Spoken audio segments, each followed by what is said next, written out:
Blessings. Welcome to today's Law Enforcement Daily Devotional. Today we're in Genesis chapters 27 and 28. And just like we said yesterday, just such a familiar read.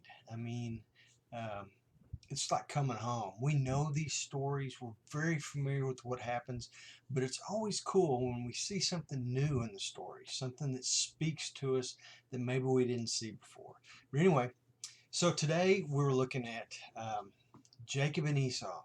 You know, the whole family feud thing, where Jacob has stolen the birthright or the inheritance, and then he turns around and he steals the blessing.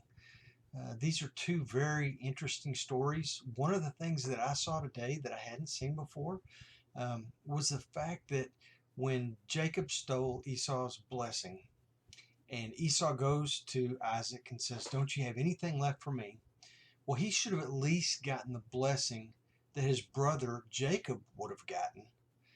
But what is revealed is that Isaac didn't reserve any blessing for Jacob at all.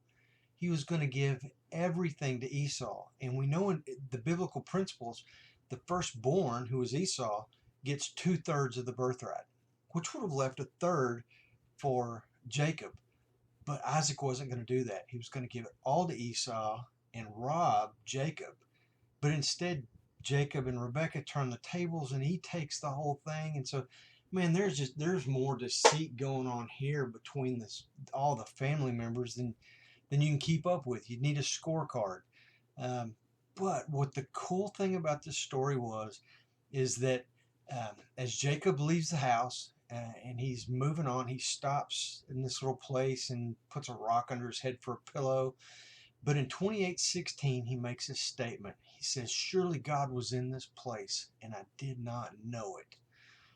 It's kind of a turning point for him, especially in his spiritual life. He recognizes the presence of God for the first time. He makes a silly statement of, "God, if you'll do this, then I'll let you be my God," which doesn't really line up. But as a brand new Christian, he just doesn't know any better. I said Christian. He, like a Christian, coming to know God, he doesn't know him well. Apparently his father didn't pass on or teach him very much about the knowledge of God, like we saw yesterday in the family of Abimelech, which obviously it was passed down from one generation to the next because they knew. But here we see the very patriarchs that we look for, the fathers of our faith, and they're just not living up to expectations. Kind of reminds me of myself.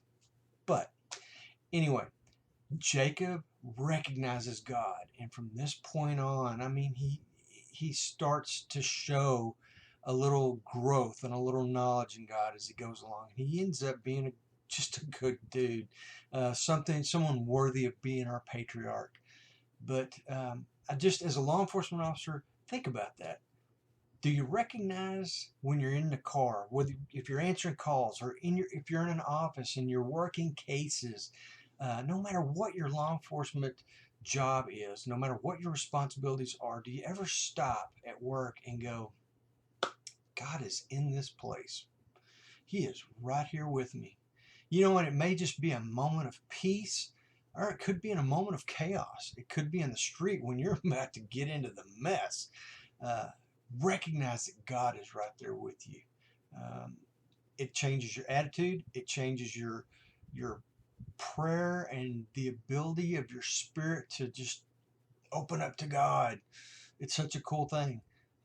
But recognize that God is in this place. He's with you. He's a good backup. He's a good partner.